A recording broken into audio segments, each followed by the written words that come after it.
Forging a successful career path begins from your foundation, a foundation of quality and professional education. It is a weapon of transformation and a passport to the future. Hipmat's credibility and years of training thousands of professionals in HND, BTech, BSc, and MBA in the schools of business and management sciences, engineering and education, with remarkable mentorship from the University of Bamenda for the BTech and MBA and the University of Boya for the BSc program is second to none. From committed professors and lecturers in classrooms to numerous academic field trips, internships and workshops, Hipmat will reform and guide you towards your success. Admissions are now open in our Boya and Douala campuses. Join us. Together, we will build a legacy. Hipmat is what it is today because of its excellent and competent teachers. Your children, Hipmat will be the perfect place to gain that professionalism that you need to further your educational career. The Higher Institute of Business Management and Technology, the University Institute for Professionals.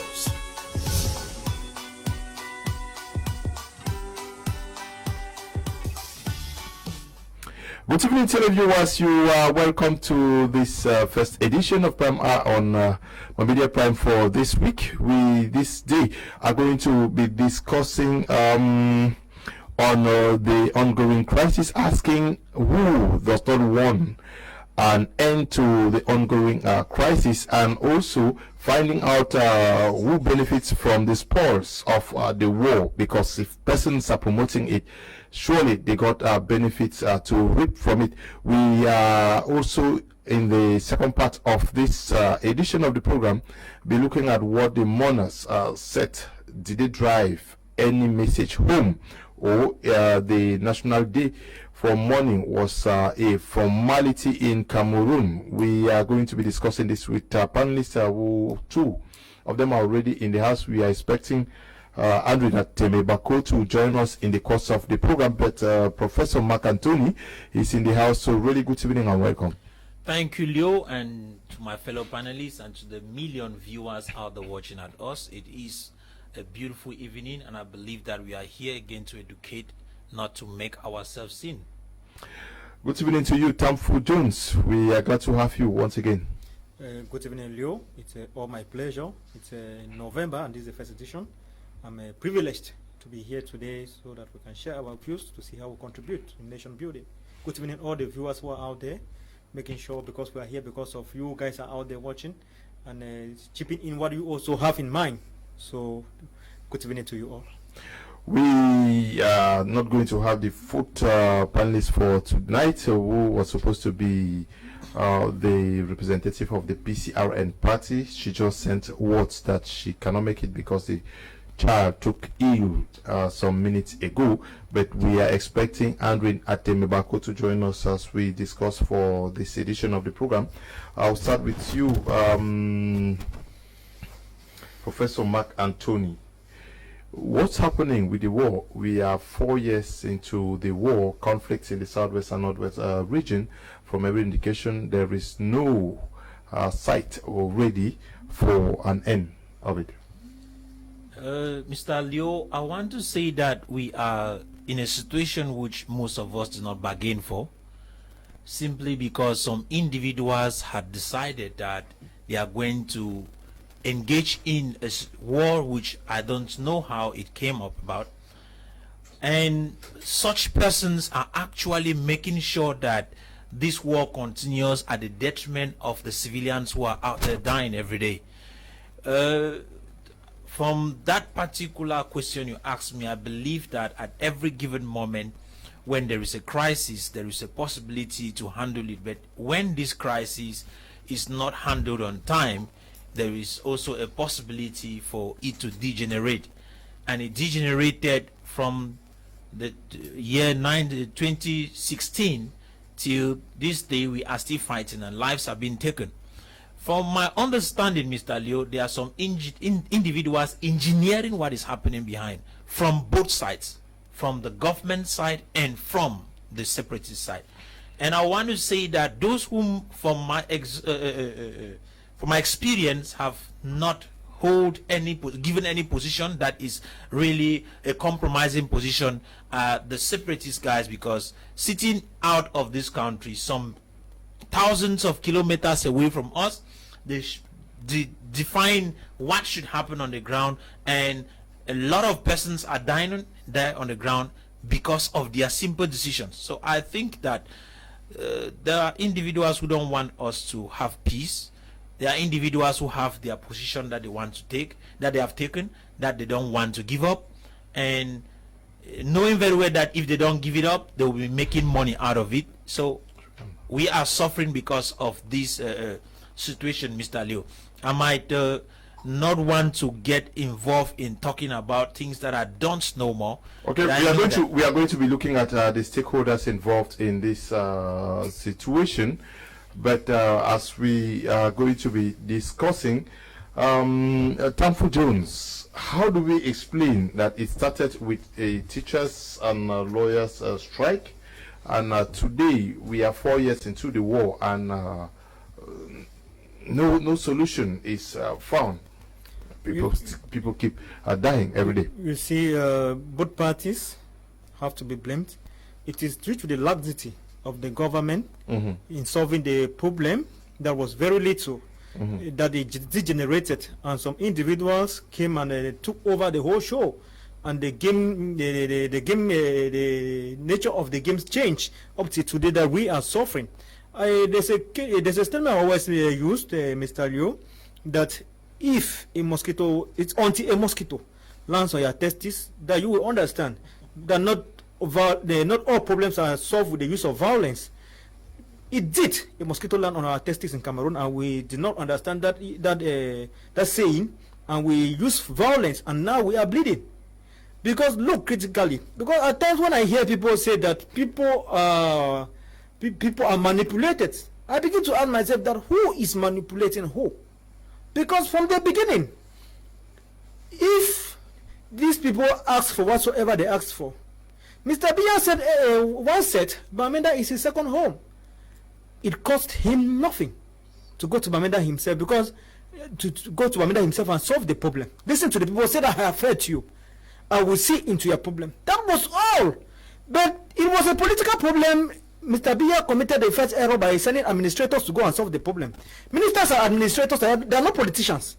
And political problems need the attention of politicians and not administrators. That was the first failure. When negotiation between the ministers and the member of the consortium failed, they started using force on chasing away the member of the consortium up and down, and imprisoning some, which were later on released. You see how what now prompted the civil society to say that, okay, since we have formed a consortium to talk about our grievances, and they are now being chased, it is no more a teacher lawyer thing again. It is now the Southern Cameroon problem or Anglophone problem. That is how it started to degenerate from one place to the other. Before you knew it, the guys were using cutlasses. Before you knew it, they took them guns. Before you knew it, now they are carrying AK-47s and other explosives. And now they even learn how to manufacture bombs. So you begin to see that the more we waste time in solving this problem, the more dangerous it's becoming. Because if you see a child in Bamenda who will sit in the house, and when he or she hears, bah, you will say that this is amber shooting. We hear that the military is shooting. You hear pooh, say that Amoka is shooting. A child of 7 years, Mr. Kum, it is sad. What type of generation are we building in Cameroon? Because we are talking about this thing today.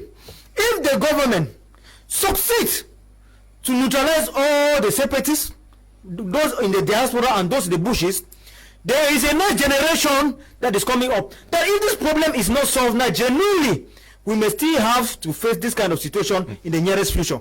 A problem is solving the problem genuinely. Are you saying how should this problem be solved genuinely? You know, Mr. Kmer, if you have a problem today, and instead of seeing into solving it, you take a piece of cloth and you cover it. It's just like somebody whose house is dirty and he sweeps it, instead of drawing the dirt out, he sweeps it the dirt and put under his bed. Tomorrow that dirt will get rotten and start smelling you, and you alone will be the one to solve that problem. The earlier we solve this problem, lives have been lost. on every side, because I see people saying that children were killed in Kumba. How, apart from the children killed in Kumba, more than 4,000 Cameroonians are killed apart from those children killed in Kumba. And we are only concentrating on that as if there are only 8 people who have been killed since this war began. We should understand that the people of the civil society have died, the military have died, the boys in the bushes have died. Innocent people have died. People have lost their children, people have lost their parents, people have lost their mothers. We should get serious with this and stop playing politics, Mr. Leo. You ask me how this thing should be solved. We of Moderna have proposed to the government that call for dialogue. But it is unfortunate that the government called for dialogue that called all the Cameroonians to come and sit on the table. Were all the Cameroonians fighting? No. It is true that Cameroon as a whole has problems. But there is a problem at stake that is taking lives.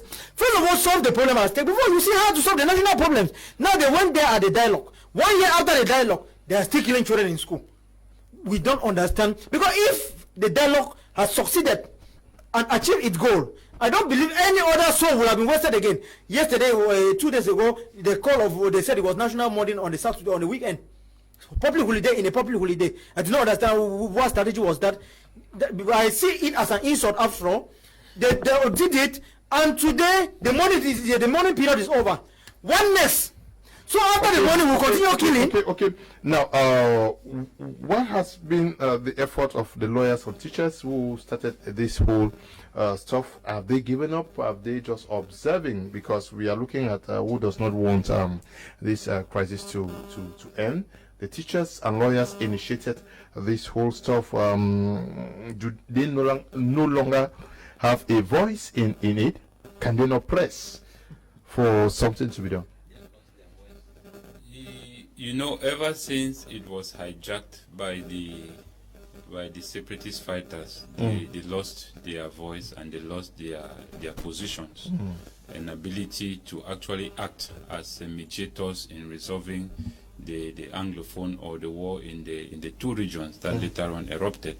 You know, but you keep asking me who are the people who are interested that this war should go on. I will tell you that this is something that was carefully designed from the 1958 to 1960. We saw the war with the UPC. What was the UPC fighting for? They were fighting for an independent Cameroon that has nothing to do with a Western colonial system. And they were fought against, and in 1960 we saw that a different kind of independence came in with a system of democracy whereby you give something and then you hold the rope to still determine how that country should live.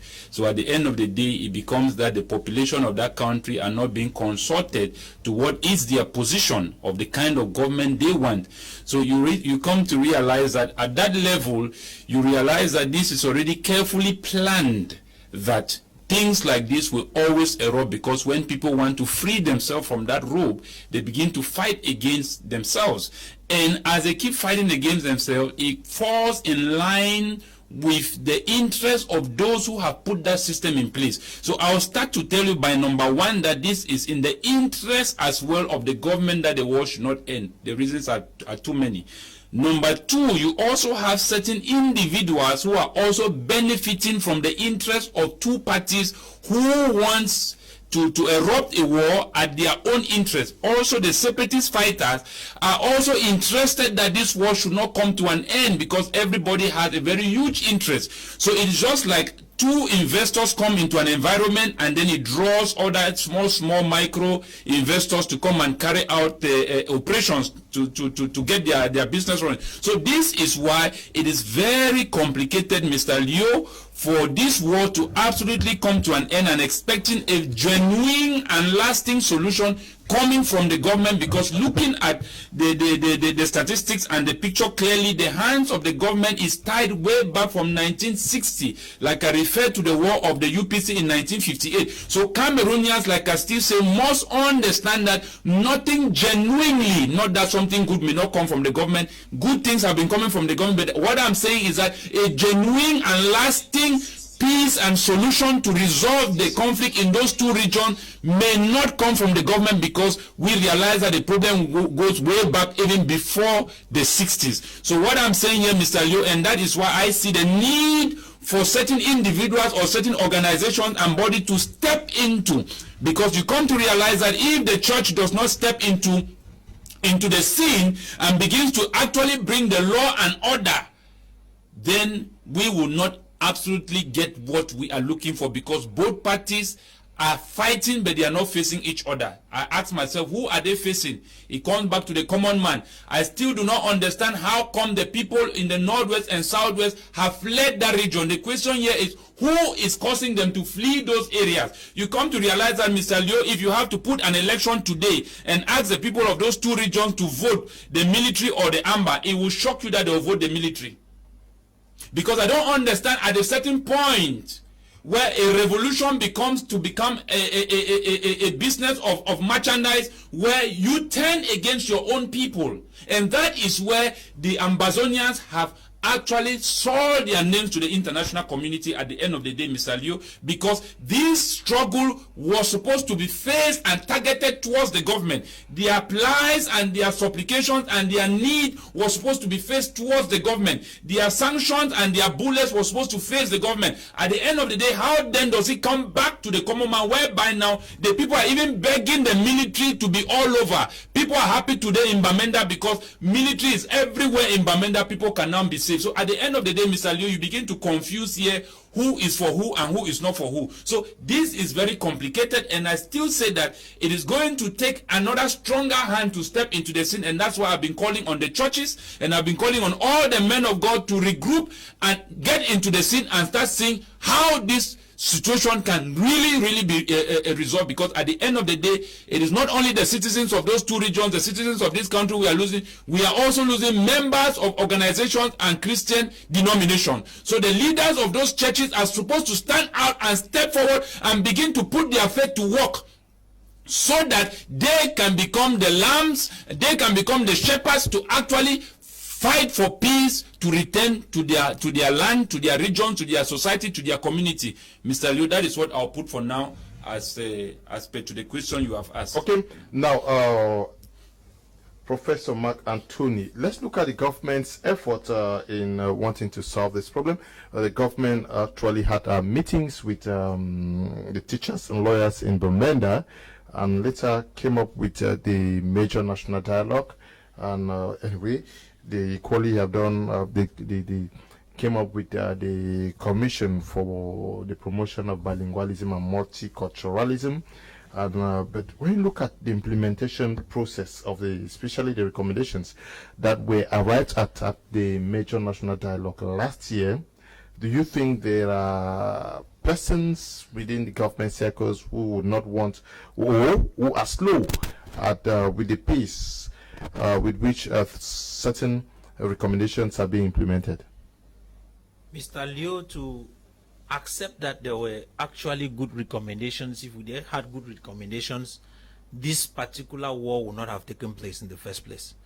Based on their inability to dialogue with those teachers who actually approached them, because it is true they had a good opportunity to talk with the teachers who would have ended the war, but because of the inability to discuss, it's just like Mr. Tanfu cited that it was a political problem and needed a politician to handle it, but administrators were sent who started insulting people and demeaning them. So at the end of the day, the teachers got out of the discussion hall, and no serious resolutions came up because they talk of creating committees. These committees have not been able to solve any problem. And looking at one of the greatest steps that was taken was that of the national dialogue that was actually held. That national dialogue would have been the opportunity that would have solved every problem that we are having today. But what is happening? From your question, it seems true that there are individuals within the government circle who do not actually want to see things happen the way they are supposed to happen. Because in relation to the resolutions that were taken in that particular national dialogue, if these guys were actually genuine, things would have stopped. Because we have been hearing of the special status, we are heard of this and that. What I've been asking for a long period of time is that what is the content of that special status? Because you don't sell a chicken to somebody in a bag. You have to unclose it, remove it, and show it to them. This is what is inside. You don't tell people that, okay, just take on with a special status, and with time this and that will happen. You are the ones who define the content. That's not true. It will never happen like that. Whatsoever is not written down in a law in Cameroon, as long as it's not written, will never be respected. And even that which has been respected, Mr. Leo, Cameroon is a state where things go slow, because if this crisis never actually started today, it started far back. We know how Aijo in 1972 actually walked his way. We know how I beg your pardon, Paul Biya came in 1984, decided to dissolve the two stars that were on the flag and made it one. And that initiated more pain and brought further problems. And we see how when the Anglophone sat down and decided to say, okay, all Anglophone conference, they came up with their resolutions. When it came to drawing the constitution of this nation in 1996, that constitution was drawn. It has taken beyond 24 years for some articles of it to be executed. If that particular constitution was put into play from 1996, I want to be sincere, Mr. Leo, there will never be a war. Yeah, but my question is, maybe it's government's interest to see into it, but are there some persons within the system? I want to believe that way, that there are some individuals inside that government, because from every indication, the government has been taking steps to see that they do something. But there are individuals who do not actually want that particular resolution should be achieved. Because you can't tell me that after having taken the resolutions and they are on the ground, why is it not being executed? There are people, there are individuals who are actually feeding fat from this particular crisis, and they will not want it to end. I mean, individuals within the government circle. They will not want it to end, because if it ends, they will stop receiving the allowances, they will stop receiving, all making themselves growing big and fatter.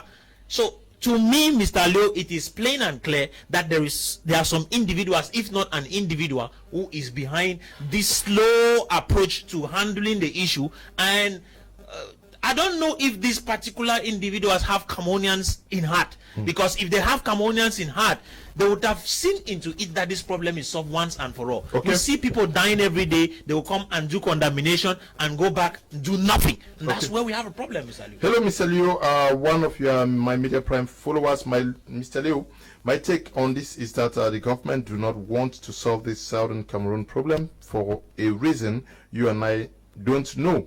Please, as for my own suggestion, we should be looking for ways to force Yaoundé government to call for an end to this bloodshed. Thanks. Greetings to everyone in the studio. London Moose writing from Dubai. Good evening to you. London guy. Hi, Mr. Leo and the intelligent panelist. The president is the one who is to stop the war because he holds the yam and the knife. Esther is writing from Yaoundé, a fervent viewer of the program. Good evening to you, Esther. Good evening, Mr. Leo. I love your program. Please greet Mr. Atem Ebako for me. He knows how to talk concerning this matter very well. I am Joy, watching from Ekondo Titi. Ebako, you got your greetings. Good evening, Mr. Leo. When I listen to a Southern Cameroonian saying that some Northwest, Southwest Southwesterners don't want this war to end, it makes me wonder which village he comes from that has no effects from the war. Okay, this one says, Mr. Leo, the man who is talking is not true, saying the truth. We should stop saying that Amba is killing their own people today.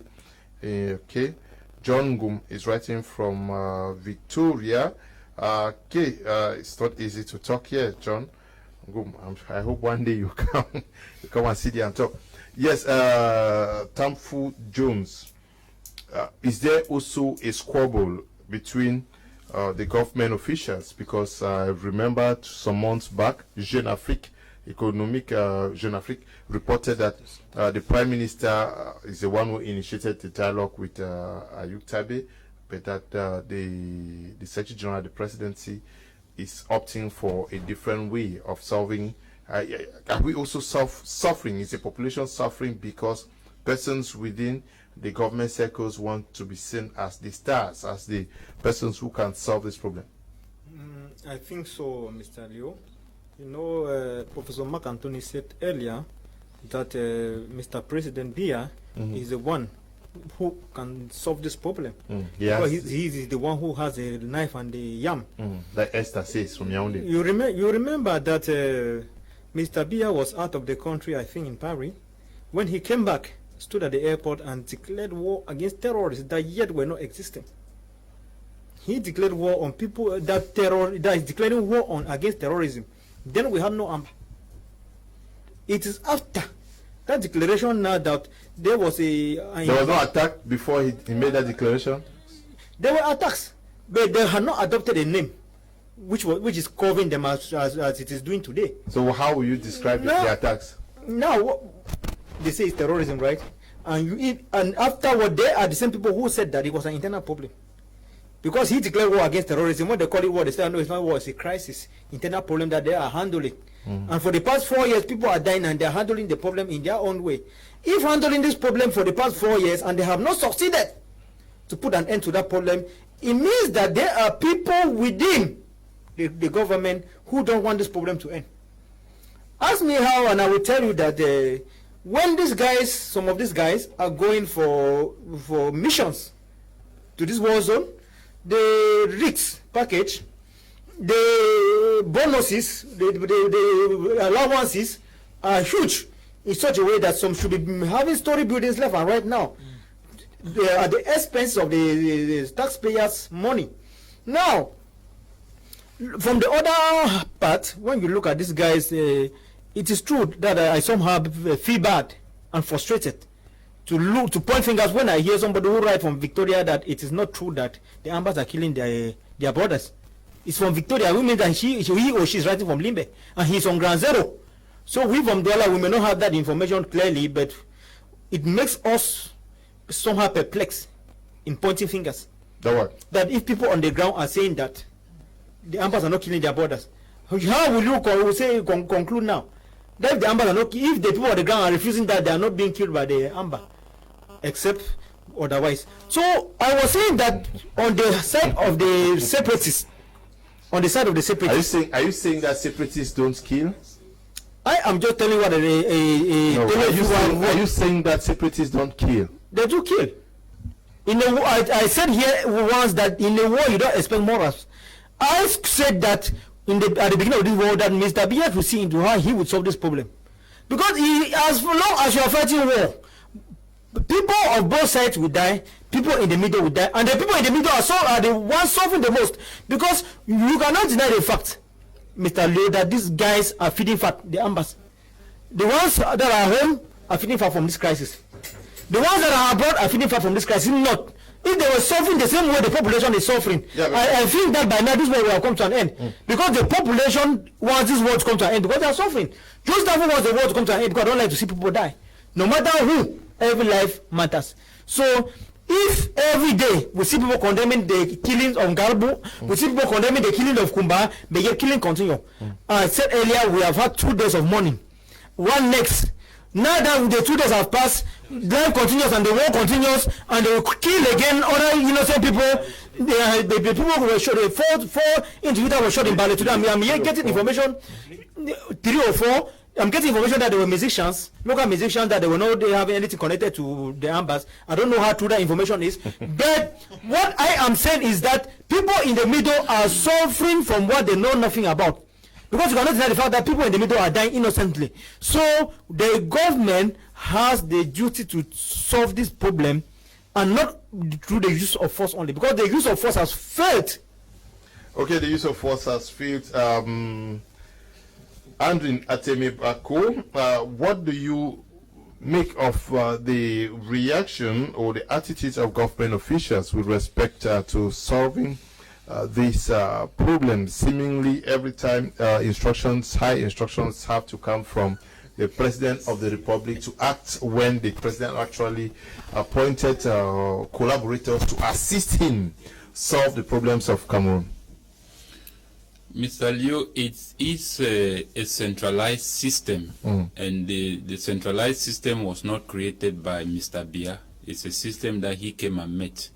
It's a centralized system, which I said that in the 60s, even before the 61, where the English Cameroon decided to join the French Cameroon. The question I want to ask all those who sat in the Fumban conference was that they did not know the history of 1958, that the country which they were coming to join as a French Cameroon was a colony. Let us be clear, Mr. Liu, because if you have decided in a conference to come together, or in 1960, they asked you, who do you want to join, Nigeria or the French Cameroon? And you saw the war in 1958. You cannot tell me that you were not aware that the nationalists fought for an independent, which has nothing to do with France. You can't tell me that they did not know. So they realized that this was a system that was brought in by France, Mr. Liu, which everything is being centered to France. That means that Cameroon is going to function in such a way that everyone's ideas suits to fit but that system. And that is why, since Mr. Bian now is the one representing that system, all his ministers seem to be saying that those have said the head of state, Mr. Bian. So everybody is trying to please the one man, while that man is trying to please but that system. And this is why I'm trying to say that Cameroonians must come to this reality that this is a kind of country we are living in. And until we don't understand that this system which we receive is the one actually killing us today, and this is what was pre-planned by the colonial master, and it is falling all in their place. Why do I say that? It may be in the interest of the government to keep this war going, because when you talk about assimilation, when you talk about taking hold of a land, which I remember before the remapping or the mapping of the African countries at the conference of Berlin, it was the British soldiers who fought in this part of the country from Miselele, from Moyoka go up to Miselele. When the map came from London, showing that they have given the English side of the country to the French, it was Commander Charles who told London that they will not allow this place be taken by the French or by France, when this is where they lost their best soldiers. And it was almost going to be another third world war between British allies on ground and the French troops on ground. And when London realized that it was going to erupt another war, they had to change that map and carve that this area belonged to the English Cameroon. So that notion and that concept of assimilation had already been in place from that Berlin conference, when they sat there and decided to unite themselves and have grab over the lands of Africa. That is a question where I keep asking myself today, that how do people decide to sit in a conference where no black man was there, and they decided to ask themselves, how do we make the Africans live like tenants in their own land? How do we make them live like slaves in their own land? How can we become bosses over their land? And that is where systems like this, I say that it denies its own people. So Mr. Leo, to the question which you asked, I would say that at this junction where we are, the separatist fighters or the Ambazonians must come to the reality that if we keep using the same method and applying the same principles that we have been applying, it has not been changing its results. We have been getting the same result. We have been losing popularity. We have been losing human resources. We have been losing economy. We have been losing development. We have had a lot of persons that have died due to the persistency of this armed conflict. We have had a lot of people who are internally displaced into the French zone, who now are being automatically assimilated by the French system. Then, in the future, we'll also have the Francophones that are going to employ the Anglophone because of lack of education. So we are losing everything from every angle. So my point here is that we should retreat, or we should build and come together and take a different strategy, because the war is not going anywhere. It has depopulated us. Like I'm still saying that some people are going back to the southwest not because of the presence of the amber. That is the challenge that still baffles me. They are going back is because the people whom before they considered as enemies have now become their saviors, that when military have put their barracks and their base everywhere, Anglophones feel safe to be in those environments. So you come to begin to ask yourself that, but has this war where two people fight and are not facing each other, I wonder who they are facing, where their own people have become their own target? Like I still said, in the French zone, we don't have French armies killing Francophones. We don't have French armies kidnapping Francophones. Until we begin to preserve life and understand that life matters and begin to give priority to the citizens who live in those two regions so that they can understand and have that assurance that they are safe in their place. If we want independence, if we want to claim that land, and we are having our people running away, who then do we want to lead and who then do we want to have as citizens of those lands? Until we begin to build this assurance in the hearts and in the minds of Anglophones that the Ambazonians are not out to kill, or the Ambazonians are not out to destroy that area whereby people are running out. The Ambazonians are there to fight for their right, because it is the right for every individual, Mr. Leo, to have the right to self-determination. That's okay. Okay. Professor Mark Anthony, let's look at the push that has been made, the extra effort made by the political elites of the Southwest and Northwest region. Has it been enough to get government to see into their problems? Because most of them can't effectively carry out political activities within the Southwest and Northwest region. Some persons opine that they prefer the situation to prevail so that a new cream of political elites does not emerge from within this region so that they are displaced. Mr. Leo, you know, that question actually goes to hit a point. You ask the question, we have parliamentarians, we have senators that are coming from the Northwest and the Southwest. What is their use in the parliament? What is their use? We have one of the leading politicians from Boya, Madame Faka, who is the deputy house speaker. There is no way that this woman has been able to bring forth the Anglophone situation, the war that is killing her own people, before the parliament. The question we want to ask is, what is she doing there? And the rest of them, what are they doing there? So, Mr. Leo, in relation to my understanding, these particular individuals are not for the Anglophones. They are not for the Southern Cameroonians, because they have proven beyond doubt that they want to feed fat. They don't care about what is happening to the common man there on the ground. I was a little bit shocked and surprised the other day when I saw her leading the movement of the women. I asked the question, these women are moving so that they can ask you people to carry this situation to Yaoundé. You join them and you are moving. If you are moving with them, who will solve it? That is a situation that makes me more angry, because I don't think that as a politician, one who is having a high position even in the House of Assembly should join these women in marching. She was supposed to say, okay, I've heard you people, I'm going to carry this thing and we are going to debate on it in the parliament. This is 4 years running. This lady has been in that House of Parliament. Somebody might think I have something personal against her. I don't have anything personal against her. Yeah, but she is the leading. But we have persons like the senator for V.E. Mukete who lived the era. V.E. Mukete stood in front of the parliament and told them that we have to discuss. I remember you saw that it was on video. She spoke. I want to ask you a question. This lady I'm talking about, she is the deputy house speaker. What has she said? Has she ever lifted a voice? That's to make you understand those are the people who do not want younger ones to grow up. They do not even want to see the next group of elites emerge. So they will do everything to stay in there and fight against. And they go into that house and they are feeding fat.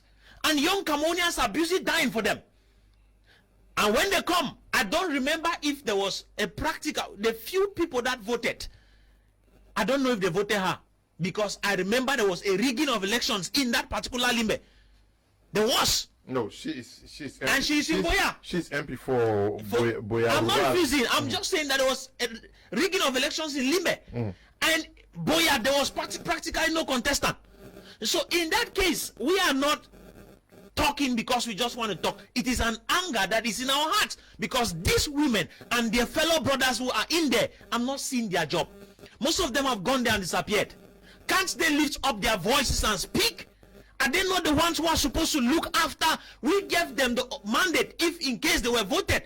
People who voted for them gave them the mandate to go and speak for them. Are they speaking for the southern Cameroonians? Are they speaking for the southwest and the northwest people? No, they are not doing it. And that is the situation, Mr. Leo, that is eating me up. And I will want to be sincere. It goes to confirm the fact that these particular individuals are even the ones that are making sure that the war does not stop. These particular individuals are still the ones who do not want to see the next generation of elites emerge from these regions. And that is my situation. That is what is aching me right from inside. And I think that the Cameroon government, if they too cannot handle this situation, there is need for that house to be dissolved. I am speaking because I don't see any functional effects of this house. The House of Assembly, the Senate, they are useless. They are not doing anything to help Cameroonians. They'll only sit, very soon they'll go and sit and talk about money, debate the budget for the next year. But they have voted bills now. How can the bills that they vote, how do we contribute? Are you not too harsh? No, I'm not being harsh. How does that bill contribute in solving the problem that we have in the northwest and southwest? How does that bill contribute in solving it? If you are going to vote bills and these bills they come voted in, they voted a bill on hate speech, voted a bill on bilingualism. This is it. Yes. You are voting a bill on bilingualism. Did we tell you that we're not struggling to be bilingual? We don't have a problem with bilingualism in Cameroon.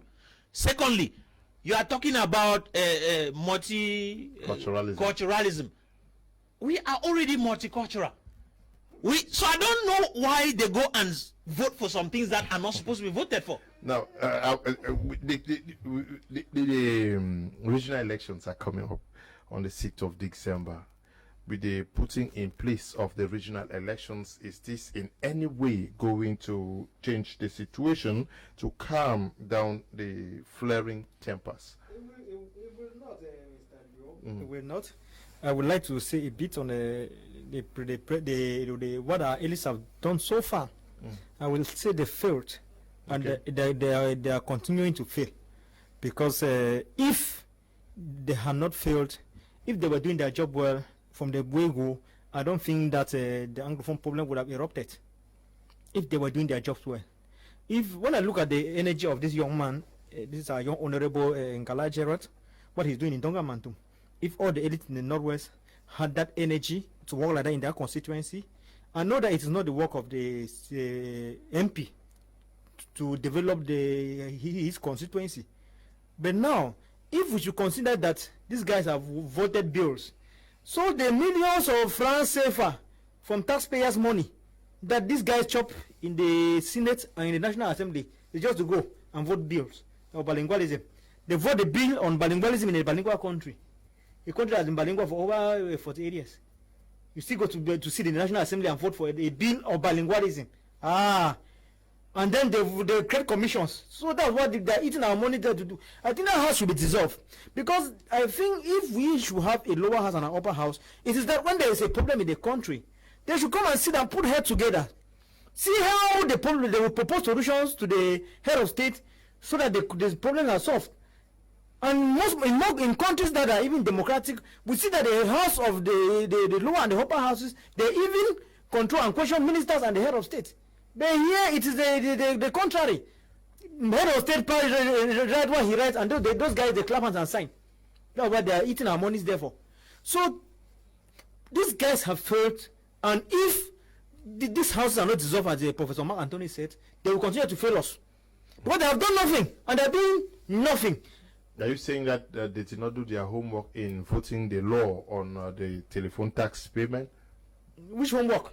That law was voted on telephone tax payment. Now they say that the telephone tax payment, they stopped it. Are you not sure that they will pass it to the fuel? That tax Cameroon will pay. They expect it by December. You will see a hike in the fuel prices. You will feel it at the level of the pump. So this country, those guys there are useless. The parliament is useless. You mean the regional councils won't change anything? They won't change anything. Even what about the regional council? The regional council, when they say the regional mayors, what is the regional city mayors? Is it not just a baptismal name for the government delegates? There's no difference. If you say that they what we talk about city mayors today, And some are still there because they don't have money to run their cities. They are still waiting for money from Yaoundé. Then why the decentralization? What makes you think that the original councils may not deliver? Is it the fact that we already know the persons that are going to be members of the original councils because the names are already known now? No, there's no problem with familiarity. There's no problem with familiarity because if we start calling names, we see that some people would work well. Because some people will not say that everybody who was appointed or voted is evil. No, they are not appointed now. They are going to be elected on. It's election. If they were elected, they will be accountable to the population and not to somebody in Yaoundé. Okay. Now we have been talking so much about the government not having made lots of concessions. Especially, you guys have been bashing the political elite. I want us to look at the separatists themselves since the onset of this crisis. What effort have they made towards the attainment of peace in Cameroon? Is that question for me? Yes. Well, you see, that's a very good question, Mr. Liu, because I think that is where they should be getting into, looking at the statistics that the measures or the methods they have been applying to attain this peace has not been working. It has only erupted more violence and displacements of persons and deaths of persons.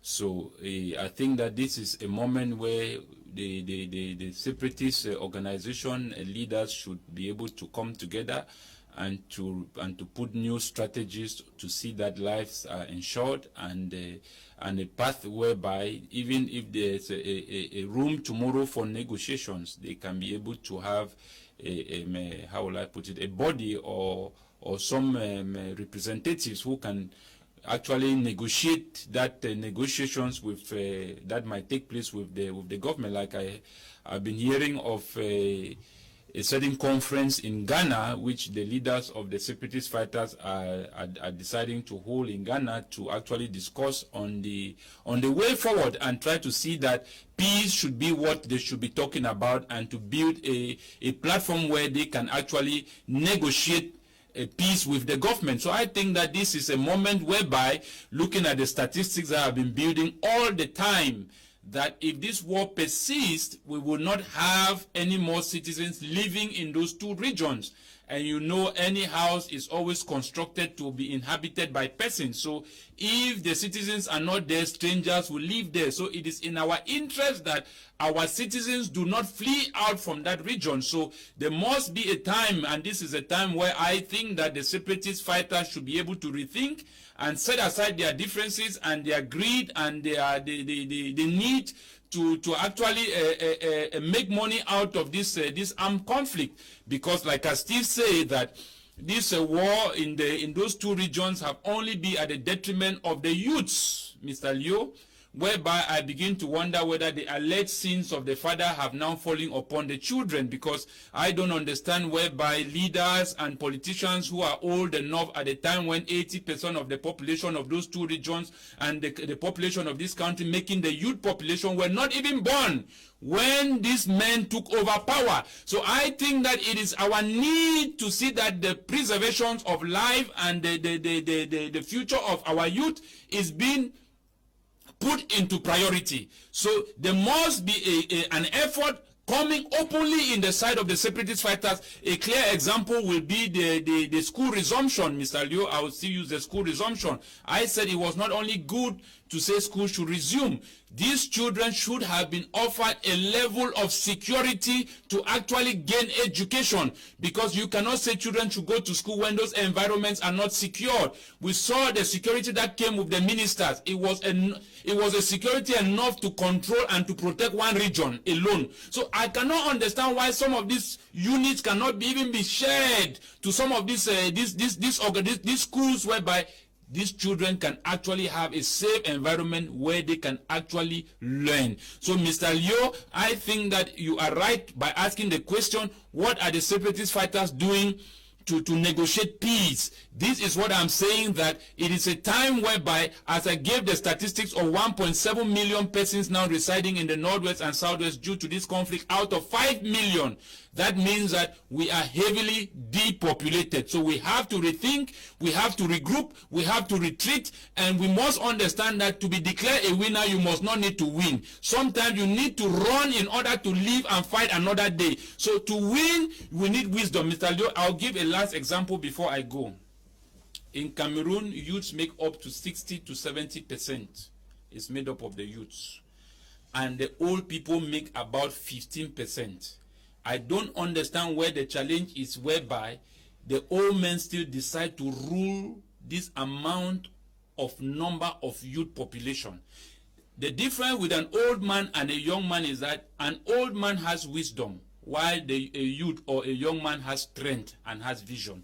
Now the manipulation here is, how does an old man make a youth to actually run his dream? Because an old man can only dream dreams. He cannot have a vision because he does not have energy to run with that vision. So he needs the youth to actually play him that role to stay in power. So that simply means that it is the youth that has absolutely been keeping these old systems and these old, how will I put it, methods that don't work for his people. These are systems that denies his own people. So that simply means that if youth today decide to say that we are not going to take part in any political thing that has to keep any old man in power, no old man will be in power. That is a simple truth. Okay. No old man will be in power. Yes, the population of the southwest and northwest regions and the population of Cameroon, what is their disposition with respect to this war? Do they really want the war ended, and what should they do to end it, or are they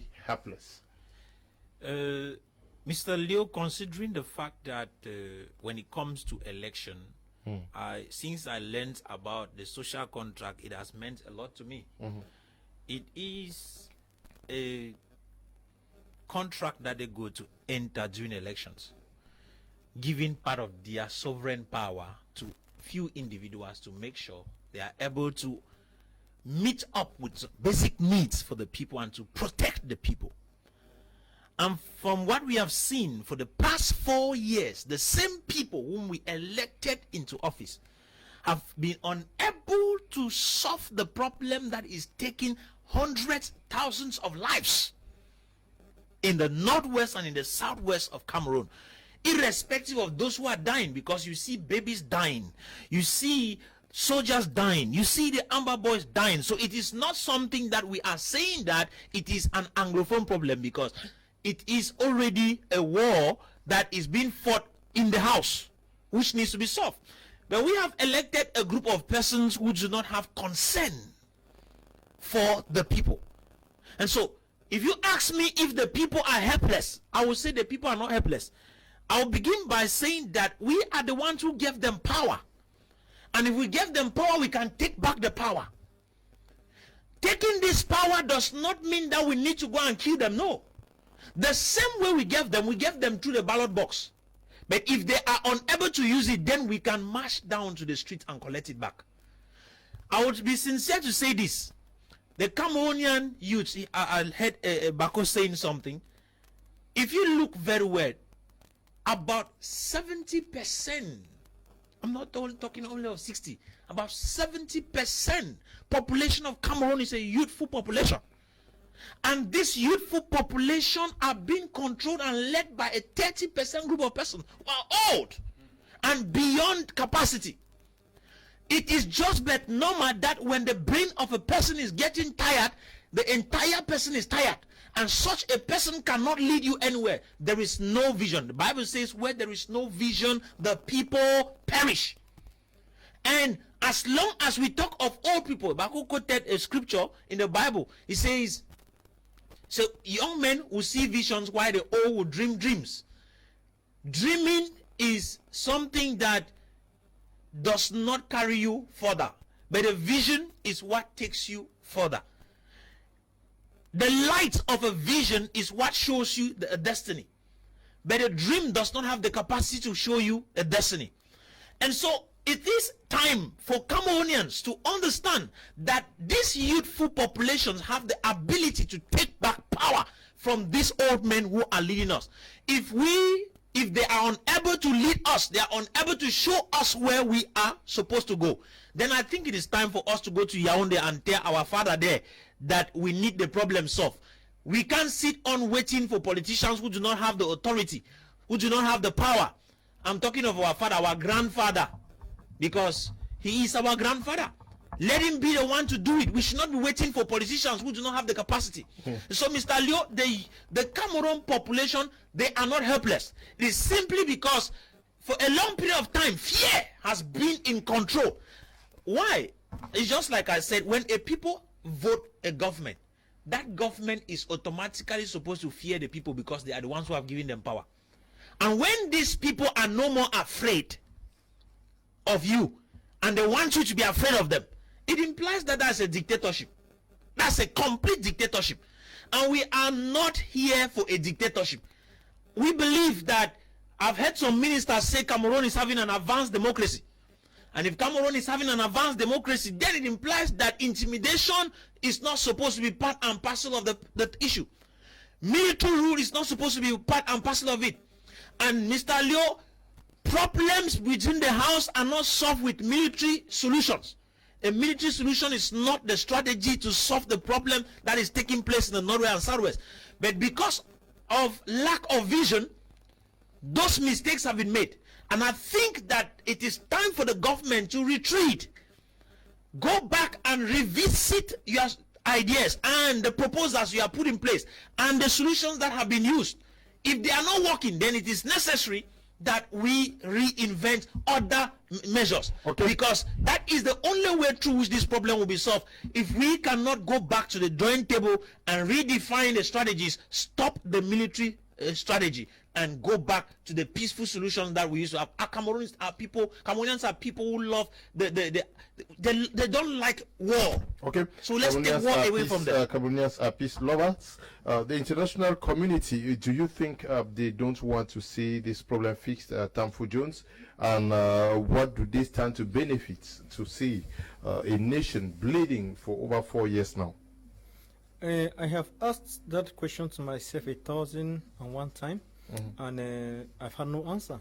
Given that for the past 4 years, because when you look critically, you realize that what is going on in Nigeria, because Nigeria is going through a crisis now, which everyone should know, the NSAC crisis. We have had the international community being very vocal about what is happening in Nigeria. But for the past 4 years, people have died in Cameroon, and the international community is not vocal about it. That's a clear conclusion that we should not be waiting for the international community to come and solve our problems for us. So, because if somebody stands somewhere and is killing another, thinking that he or she will impress the international community to have mercy or pity on us to come and solve the problem, I think that time has passed for us to be thinking that way. It is time for us to see how we will try to solve our problem.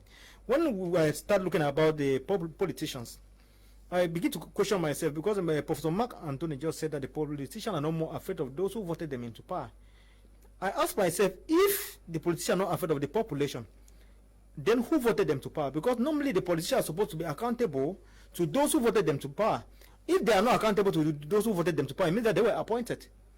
Because they must be accountable to somebody. If they are not accountable to the population, then they are accountable to the head of state, or maybe their political leaders.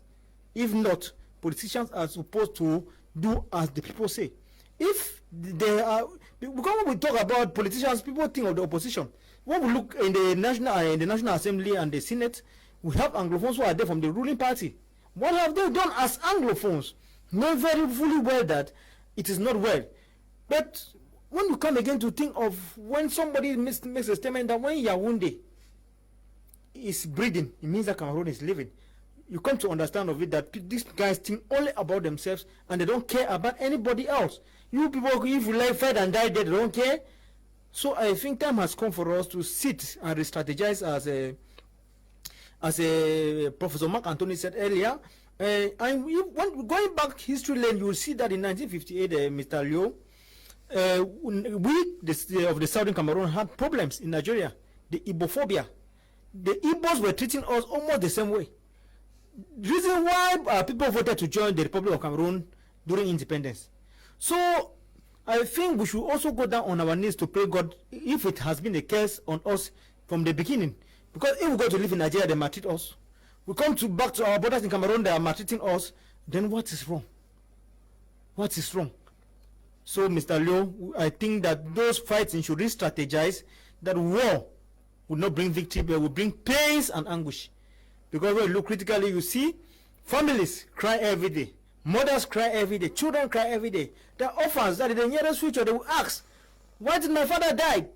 They will tell you that your father was shot by the separatists, or your father was shot by the military, and that will continue to bring enmity. Anger. It's time to move over to our second topic for tonight. We are going to start with the atmosphere that prevailed in Kmer on Saturday. Can we have videos of the atmosphere and also listen to the paramount chief of Kmer?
Open door.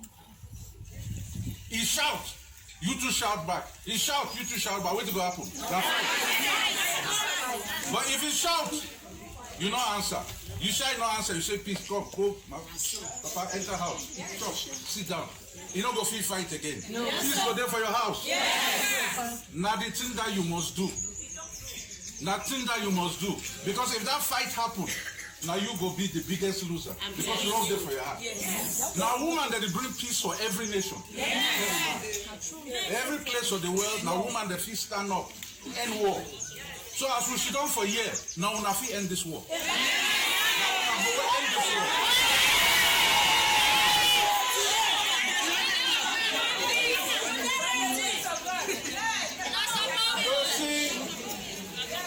When we don't talk for that man, that passed away, he lost his Peking Victor. We don't talk for it. Yes, you don't get here. Victory. Yes, you don't hear what he don't talk. He say for his heart, he wait 9 years. Forget that Peking. Yes. And the woman, they try. Struggle. God give them. God give them that.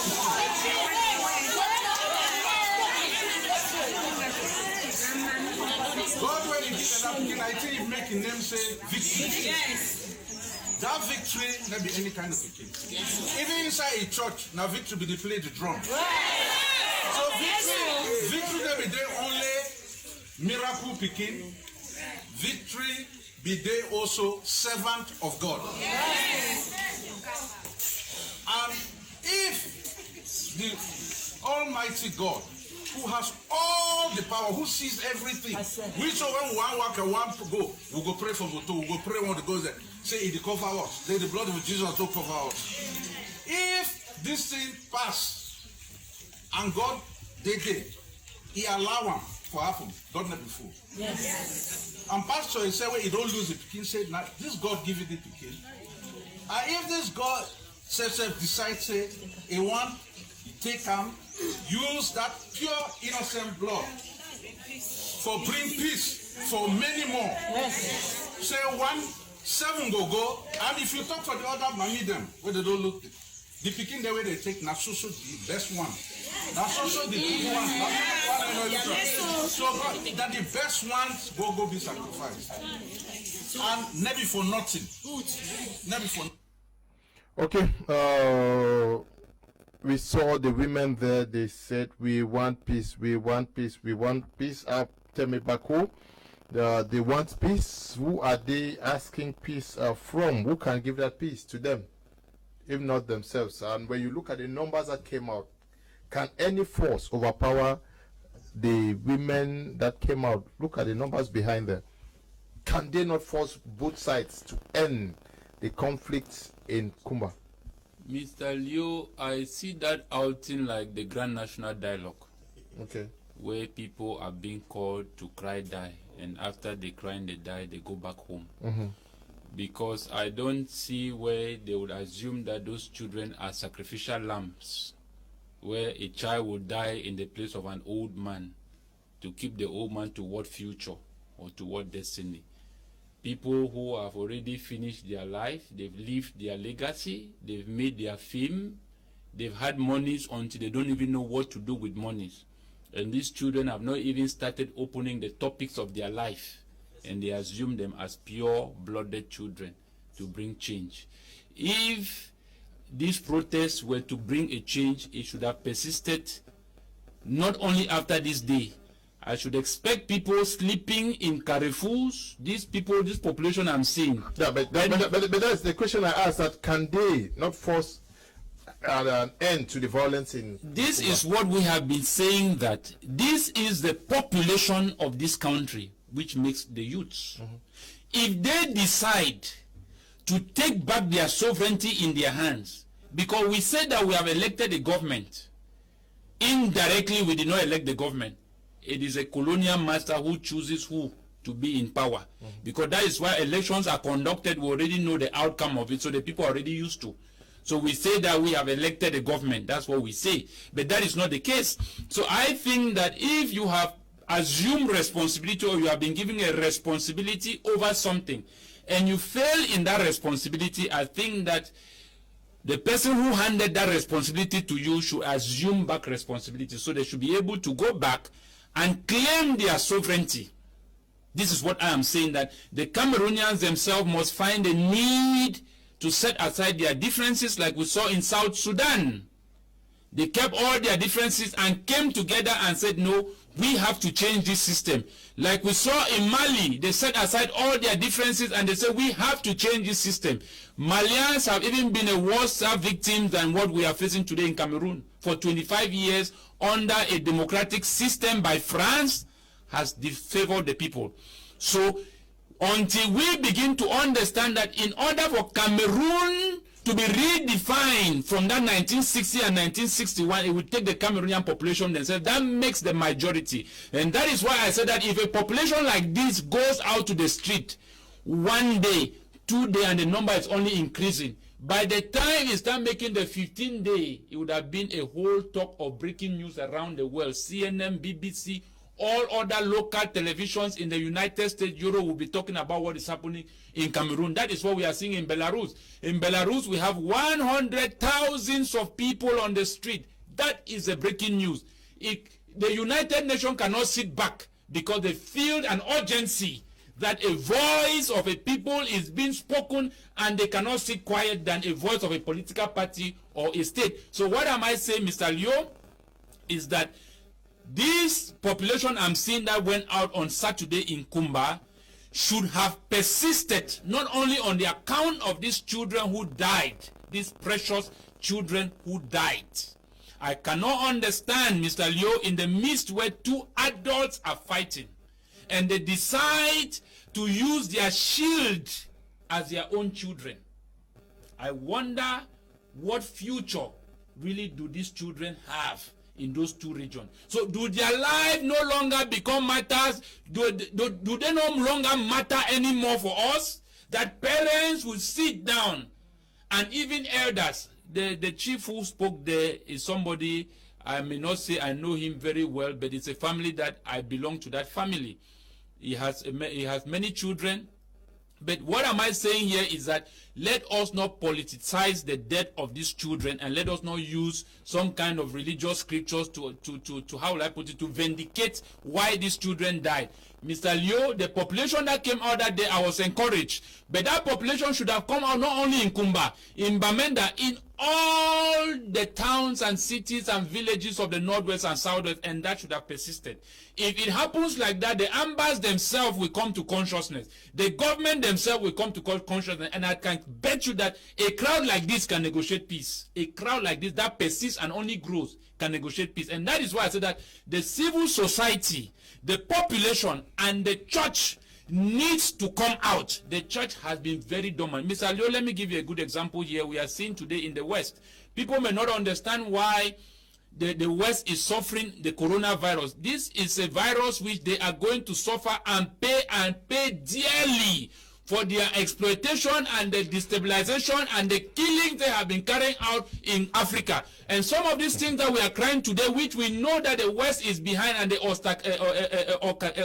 castrated it from before the 60s right to 1884, where they sat down and resolved their own personal conflict over Africa and decide to mount as one unit, as a united nation, to own Africa. So that coronavirus, Mr. Leo, it will be a natural disaster that has been released from the spirit of judgment made perfect in Africa that they are going to suffer. So finally, I come back to say, Mr. Leo, that the church is supposed to enter, because we don't need arms to bring peace, whether in the side of the government, the side of the separatist fighter. If the church that I know, that I see them casting out demons on women who farm, on women who sell slippers and tomatoes and pepper in the market, where by their profession attracts demons to themselves. And they leave demons that are roaming our street with all the kind of fire and say, who is inside of you? We are seeing those that are outside of us. Let them leave those churches and allow those members who are warriors and holding them down in name of, that is prison yard. You cannot, the Bia's regime train and recruits army. The Ambazonia does not even recruit, they have direct and ready armies. But the church, I've been training. I've never seen one army left the church. So we need those doors to be open and let them come out and begin to make decisions on this evil that is happening in our society. I propose that since the military and the separatists can no more value the sacredness in life, the civilians of these two regions should jointly disarm them. Yes, take all their guns and send them all away. Okay, good evening. Mr. Leo, we are not getting the volume. Don't know where you are not getting the volume. Good evening, Mr. Leo. Guillaume from Loom. People talk every day about this war beating around the bush, leaving the real matter on one side and talking about other things instead of meeting the president to stop the war. When the war is stopped, people who make money out of it will stop. Okay, Guillaume writing from Loom there. Good evening to you. Mr. Leo, good evening. Those elected officials are not having the mandate of the people, as they were not elected by the population but by the military. They are defending those who elected them. I mean the regime in power. The call for the boycott or elections by the separatists has caused more harm than good, as nobody speaks for the population. As this is writing from Bomenda. Now we are talking about the mourners. What is the weight of their voices? Not only because it was a national event. Mr. Leo, considering the move that we saw, the march on the street, I don't call it a protest because it was a march. And actually they went out to say they were mourning, because I don't think that is the way that the parents of those children actually mourned. If these people actually wanted to mourn those children, it would have become a complete protest, which would not have ended on that same day. I think the intensity would have been increasing every day in order to make their voices truly heard, because as of that, their voices were not heard. It's just like a drama that was played, and after that it's finished. So if these people, as we are seeing them here in Kumba, went out on the streets that day, as they claimed they were mourning, they would have remained on the streets. We mourn and we mourn till we see the war end, because yes, it is not supposed to be a political issue. where a political leader comes up and say, no, let's go to the streets. No. Let it be something like it happened in Nigeria of recent, where youth just went out on the street. There was no leader. Their voice was heard because it resulted to something. The SARS was ended. But I want to ask a question. From what we saw there, what happened after Saturday? What happened? Nothing. Yet today, in the morning, some youth were killed in Bali. And we are citing Bali because that's the area where we saw pictures. What if there were others? And so that did not solve the problem. Their voices were not heard. But if they actually wanted their voices to be heard, they would have gone beyond this march. They would have turned it into a protest where their leaders come from within them, and everybody who feels the pain of this war would want to join them. And sincerely, you would have discovered that the crowd would have moved from Kumba across every area down to Boya, up to Manfe.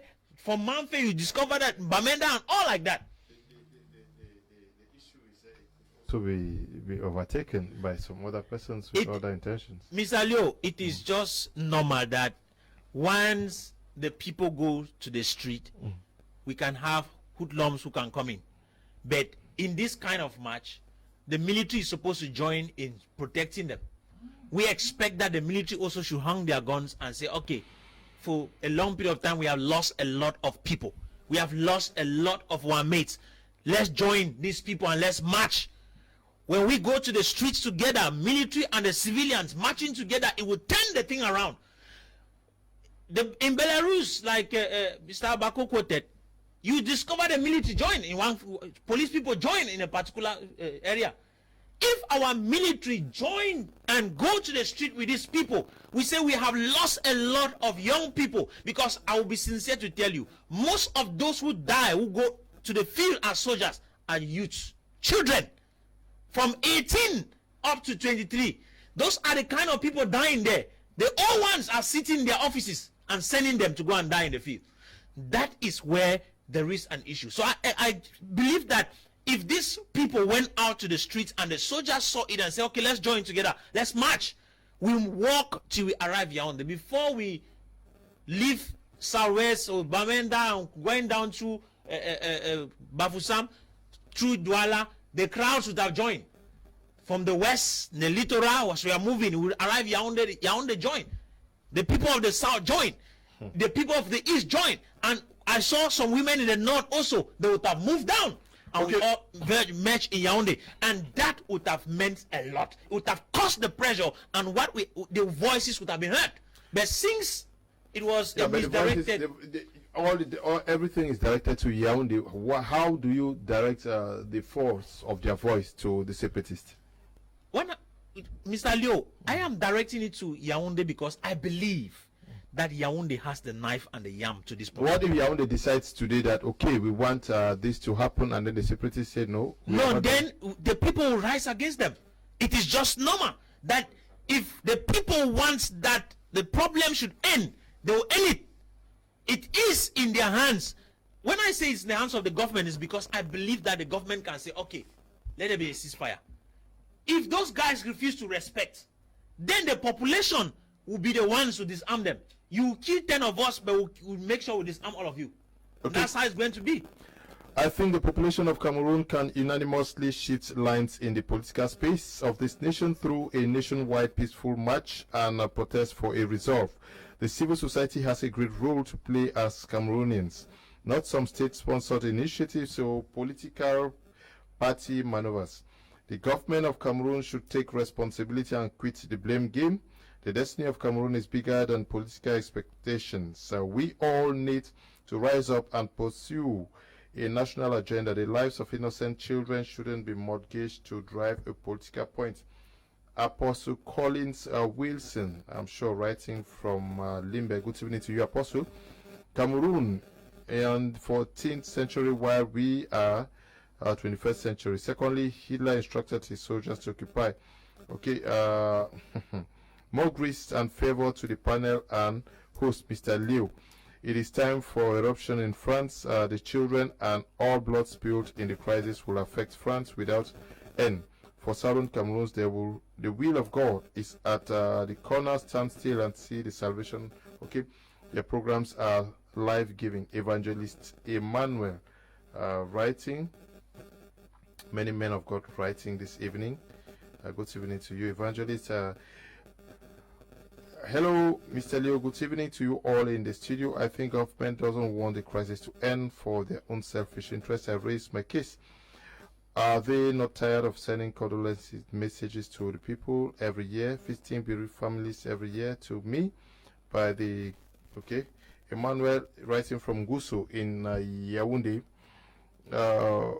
Women have been manifesting. We see the force of the women, mammoth crowd of women. What is holding back the youth and the men themselves who are falling every day? We know that those who are dying on both sides are the youth now. Yes, they are the young soldiers, they are the young amber boys who are falling, and the men also who are fighting. And Mr. Leo, to answer your question, you remember in early 2016, at the early stage of this war, those who went to the streets, majority were the youth and the men, and they were being clamped down upon. So even the lawyers, I saw the lawyers whose gown were being torn, beaten like some sort of a street guy and pushed into the cell. And people, those like Bobala and others suffered severely. That is what is waiting for the men on the street if the men step out. I am telling you that if these women, none of them is caught up to today, is because they are women. And if it were the men on the street, hoodlums will also join into the thing, and then they start breaking rules, and then at the end of the day, we don't know the direction of which it is going again. So I appreciate the efforts of the women, but the effort is not enough. I said here, I think it was on Friday, that this protest should be taken right into the rooms, that it should not end at the level of the street. If you go and protest, that you are crying for the children who were killed, because we are only concentrating on the children who just died, 7 in number, and we are forgetting about the 4,000 other people who died, who are still people's children, and all life matters. Then we should be fooling ourselves. So if these women, you go to the street, you protest, you sit on the floor, you come back home, cook food and give to your soldier husband to eat and go to work tomorrow and kill people. You go back home, cook food and give to your husband separatists, so that you go to the bush tomorrow and fight the gun very well. After that, you enter the room again, prepare a good plate of meal in the room, you give to him again, he drinks, we eat, so that tomorrow you go and fight well. Then you are fooling yourself. I said that these women should take this war back at home, this protest. They should tell the men that if you people don't solve this problem, because we are talking here, those separatists are married. They have wives, and their wives know that they are separatists. As well as the military men and the men in government, they all have wives.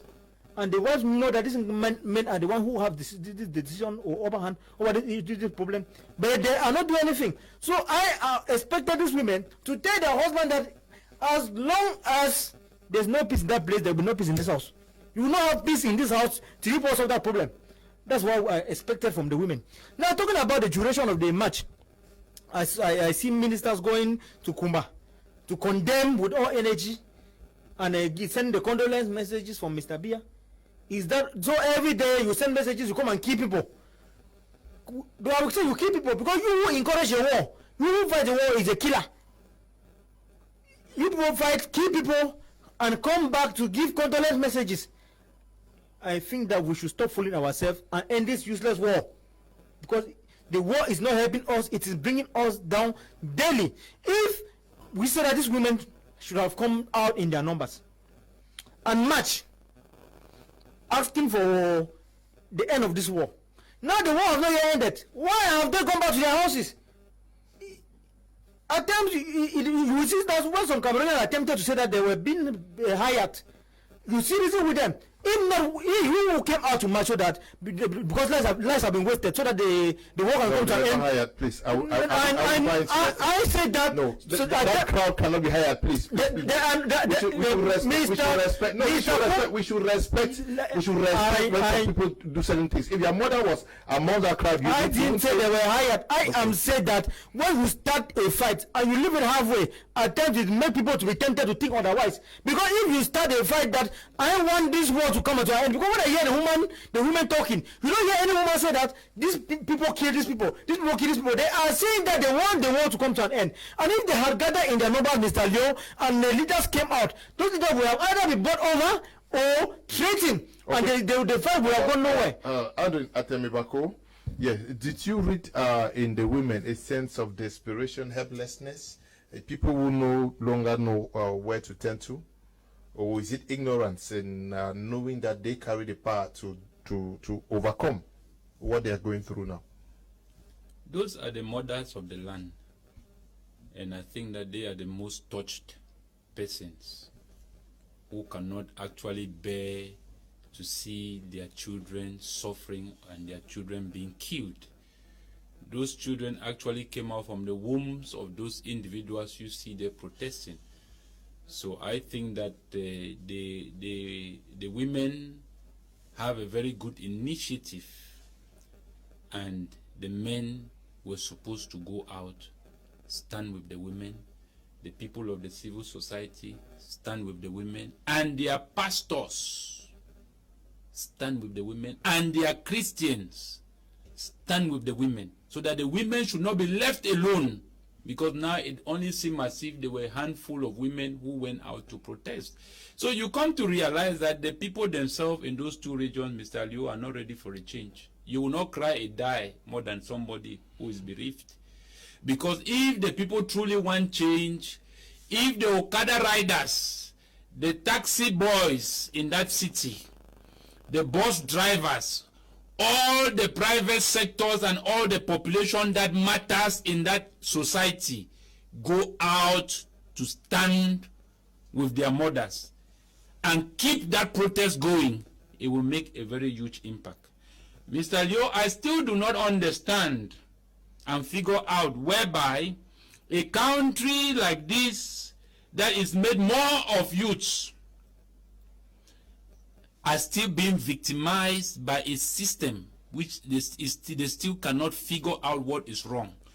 I remember in 2010 when Ouattara in Ivory Coast left IMF and was brought in by the UN and EU or Europe to come and review the devaluation of the French CFA.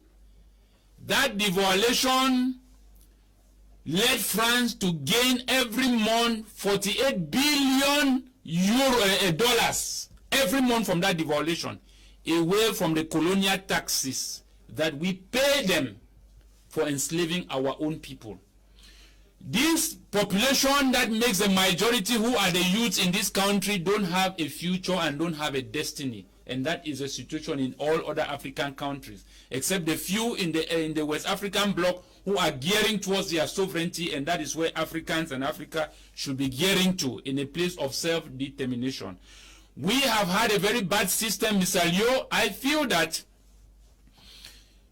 the youth needs to regroup and understand that it has only taken their blood and their sacrifices to keep systems like this floating in Africa and in Cameroon.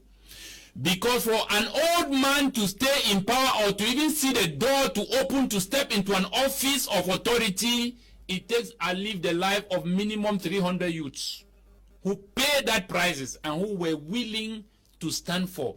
Why does it work this way? Because I call the system which I call the 15% against the 85%, where the colonial system came in and endorsed power to the government.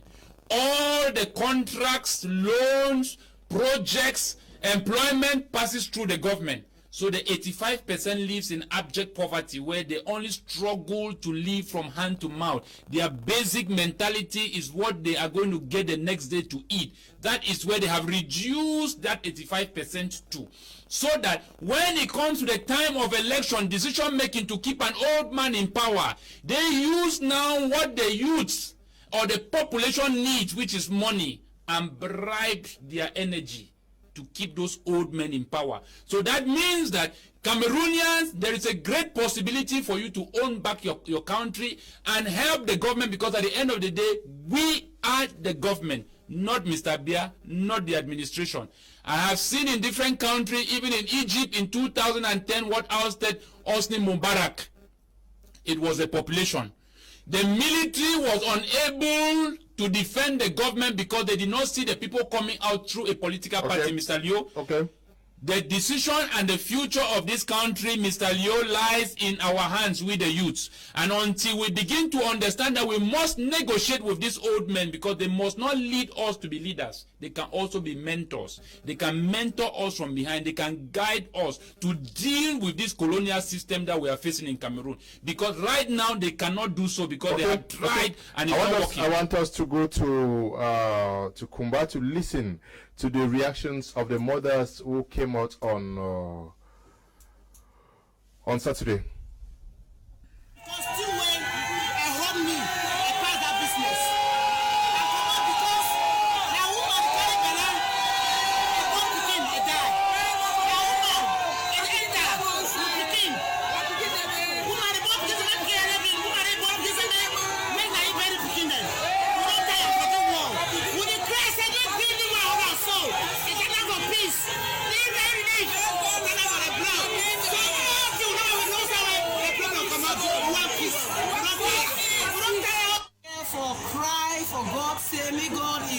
Our leaders, their hearts, say make it bring with peace for our country. And because again, say because the wrong die plenty. That incident when it happened for Bamileke Street was say Mother Francisca.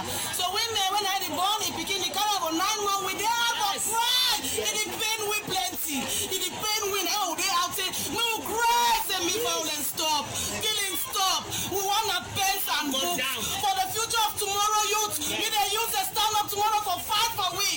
We want a pens and books. No more war, no more killings. So now you know why it happened so. In anything we give thanks to God. God, the people of God said, this won't be an end. This won't be an end because if you march from now to January, if we not make the end of this crisis, we will continue march. After the burial, we go for table, we make peace. We go for table, we make peace. Yeah, make peace for Cameroon. No any die again. Unless they will kill all for Cameroon. Unless they will kill all for Cameroon.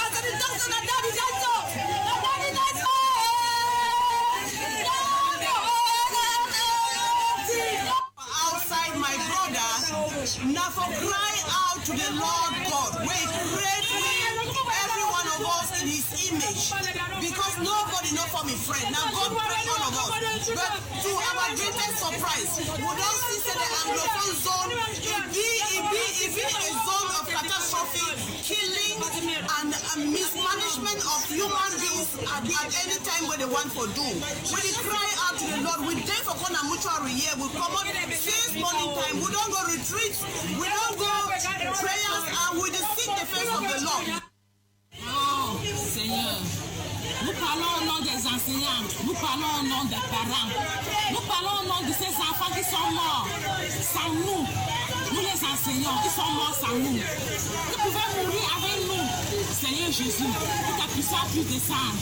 Seigneur, que le sang de ces enfants ne puisse pas aller en vain. Nous disons au nom de tout le monde, plus jamais ça au Cameroun. Plus jamais ça. Nos enfants sont morts sans nous. Mais nous avons laissé un message. Ce message, nous devons savoir l'interpréter. Plus jamais ça, ne demandez qu'à être instruit par nous les enseignants. Plus jamais ça au Cameroun. Plus jamais ça, plus jamais ça, plus jamais ça. For the pains, for the pains, say you got up at 9 months, you wash your Pekin, you get enjoy wearing uniform, say they come back on 12 o'clock. But let me hear because he has the beginning die. I didn't beg this country, the country. We don't lose my Pekin there. So They don't go to bush house.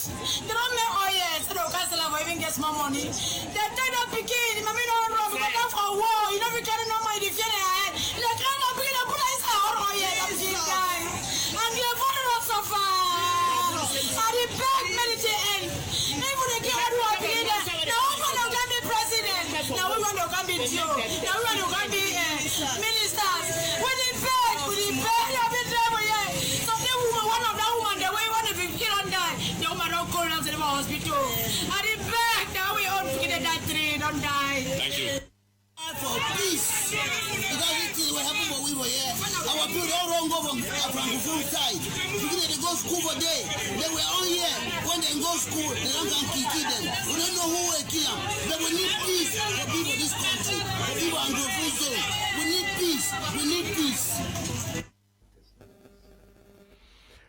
Okay, those were some mothers who took to the streets of Kumba on Saturday to protest against the killings that are ongoing, not only in Kumba, but in the southwest and northwest regions. We are going to move towards the end of our discussions with you. I'll start with you, Professor Mark and Tony. These women, you think that they need to take their move, like you said earlier on, beyond what happened on Saturday, to force their voices and their cries to be heard? Mr. Leo, it's painful having conceived a child. You carried a child in your womb for 9 months. Some even extend beyond that. Then you put to bed, you raise this child for 9 to 12 years. And then somebody comes and shoot on these children. It is the most painful act that one can commit against another. And so, to my own opinion, I find that these women should not stop. They should protest. As I said earlier, this was a march. They should transform this march into a pure protest, where they should ask the government and the Amber Boys to stop killing. Not only stop killing, but they should stop the war. It is already too much. I heard some people say that in war, anything can happen.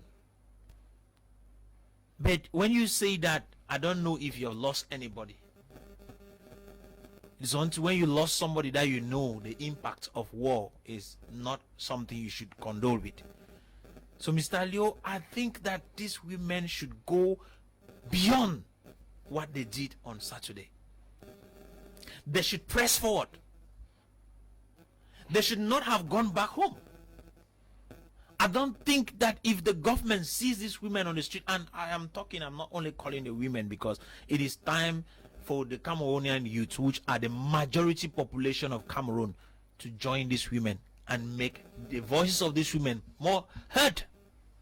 Because it is until when they see that nobody is in their houses, everybody is on the street, no cars are moving anymore, everything is locked down, that I think both the government and the separatists, who are actually the ones that are making this war an economy which they are gaining from behind, would learn to sit on the table to stop it. Mr. Leo, as I said earlier, these particular killings are giving money to some particular persons.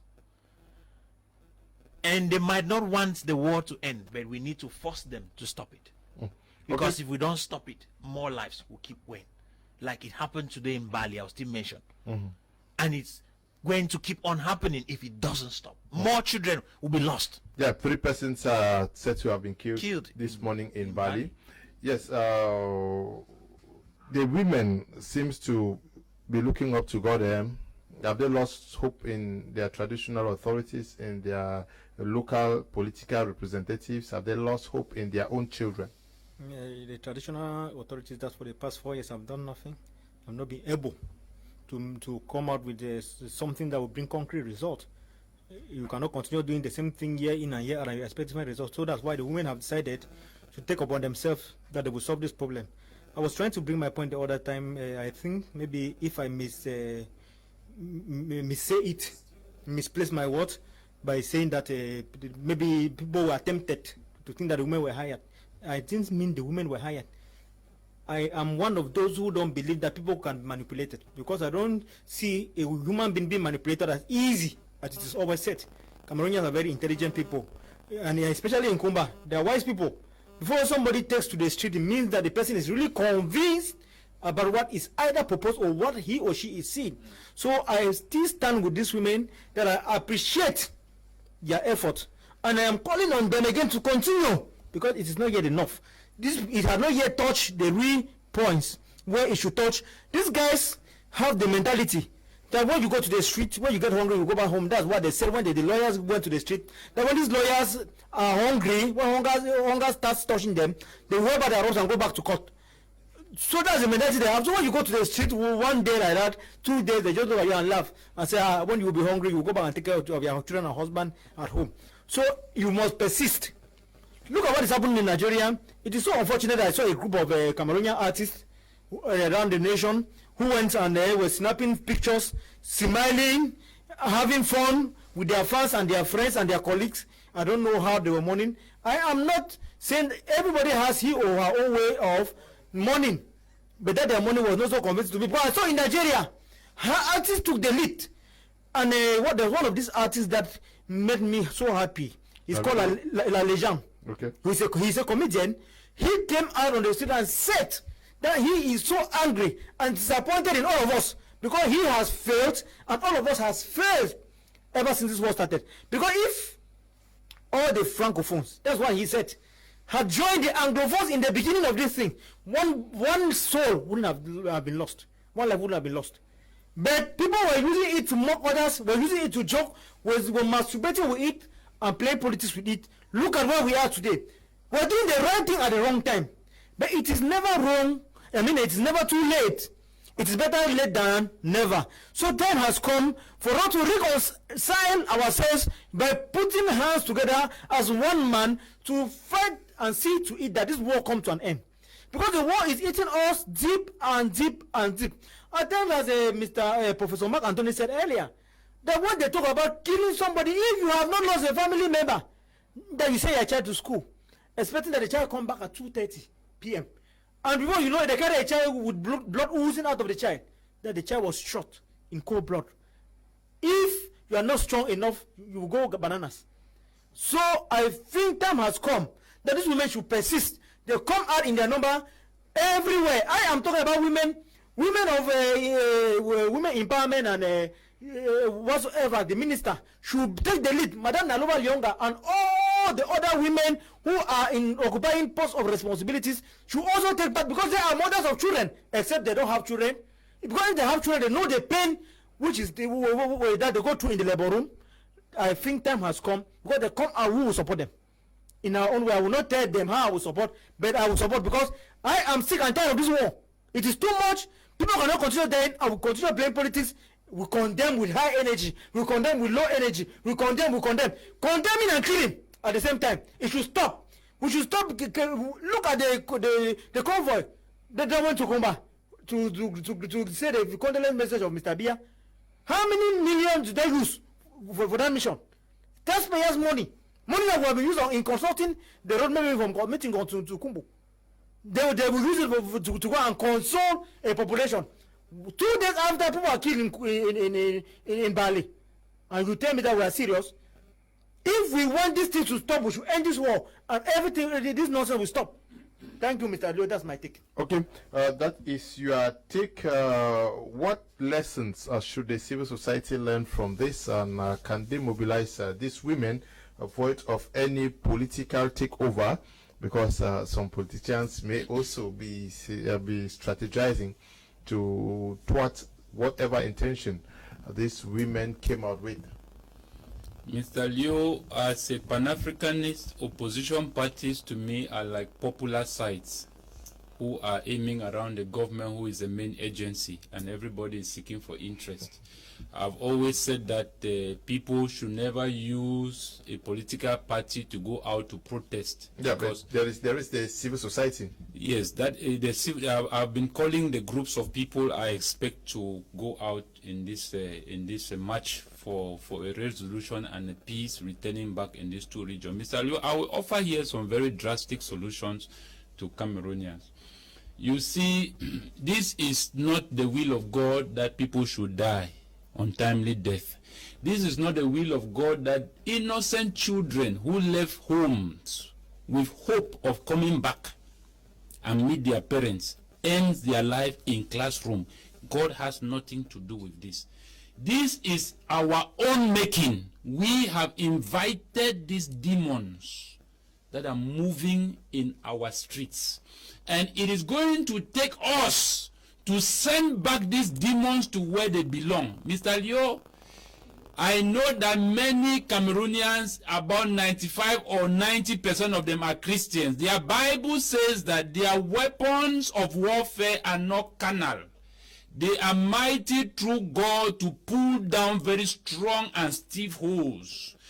Let the church and their leaders and Christians go out and begin to make declarations for peace to return and judgment be faced to those who have decided that these people should die.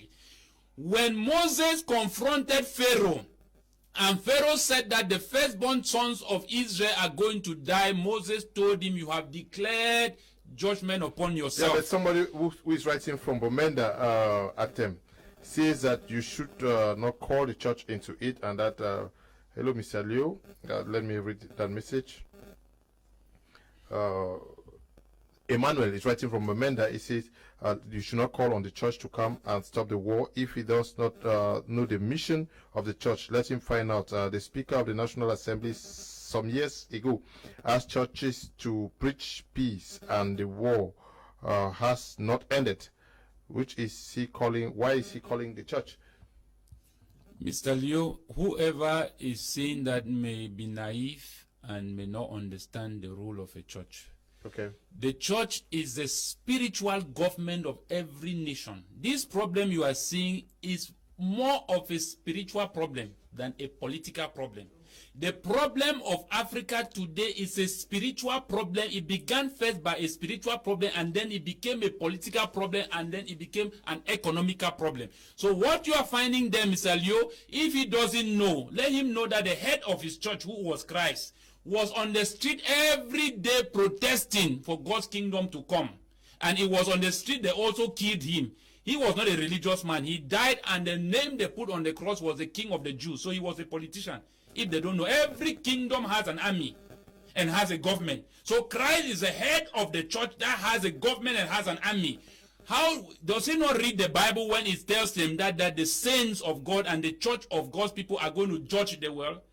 Does he not know? Does he not know that the Bible says that the men of God and the church and the people who believe that there is a God has an army, and they are armies? Let me ask you a question. The war they used to fight in the churches, they fight it under what context? The demons they are casting, how different are those demons to the ones that we are seeing killing the children on the street? So let us face reality that the government is supposed to be on the shoulder of Christ. And if you read the history very well, Mr. Leo, all men of God were all politicians. They all led kingdoms and movements and revolutions. They did not stay in a four-wall church where they are extorting and building armies who will never go for battle. What I'm saying here, Mr. Leo, they must understand that these people are acting not under the spirit of the gospel of Christ, because we understand that the gospel speaks of liberty and freedom to God's people. And no place where the Bible says that you should see evil and not avenge. So this is a time where I am saying, speaking in that audacity. If he says I'm not calling the church, I am calling the church that the people that are being killed belongs to a church. It was a pastor of a church who lost his 8-year-old son, that he said they have prayed to God for many years for the child to come and end up like this. God forbid. So I'm saying that, Mr. Leo, if women who belong to families can go out and protest, the church also can also go out and stand with them. That is a position that we need to take and get the church standing with us until we bring it. That is going to be the focus of tomorrow's edition of the program. We are going to have two politicians and two men of God on this platform. The question that we are going to be asking tomorrow is whether the men of God can stand a gap in the crisis that is ongoing. So tomorrow we are going to hear what the men of God are going to be telling Cameroonians. Good evening, Mr. Liu.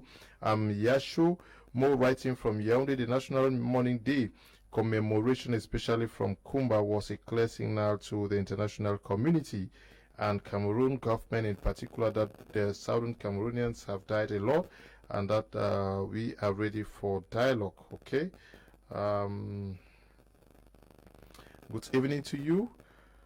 In the studio, Mr. Leo, please, I think the church should be left out of this because the church has never been given a voice in this nation. The government has no regards for the church. When this started, the church was never recognized. So why coming in now? Elijah is writing from Yaoundé. Good evening to you, Elijah. Good evening, Mr. Leo. Thank you. Good evening to you too. Good evening. This Kumba issue, I don't believe it's the Amber 4 or the military that did it. I suspect there is a foul play somewhere, so serious investigations should be carried out. Is Marie writing from Douala. Good evening to you, Marie. Good evening once again, Mr. Leo. Cameroonians' problem is a spiritual problem and requires a spiritual approach. Cameroon has been sold, therefore we need to make tough spiritual decrees to recover Cameroon. Enough is enough. Pastor Jasper is writing from Germany. Good evening to you. Hi to all. Tell my brother Atem that men of God in Cameroon are busy running after their money. They don't know what it means to fight for a better country. The French-speaking Cameroonians must learn how to sacrifice for this country. We are waiting for them to join. Okay, Monzi is writing from Limbe. Good evening to you, Monzi. John Gumvik from Victoria. Yes, Mr. Liu, Amber don't kill. The only people that, okay, that's the Amber is killing is the spy and traitors. But are killing the spies and traitors, okay? Yeah. Hello, good evening, Liu. What is the government trying to do every day? Joel Babila is writing from Douala. Good evening, Mr. Liu. I very much love the program. Some of your panelists should stop attacking individuals who are not directly linked to what happened in Kumba. Steven is writing from Limbe. Okay. Mr. Liu, good evening to you all. My question is, after the National Day of Mourning, what next? Mbanwi Etienne writing from Kiribi. What next? If you ask me what next, Mr. Liu, I want to say, from observation and from the experience we have gotten so far, after this morning, nothing will happen. So we should expect nothing. We'll only see more deaths, except we get to handle this thing like the women started.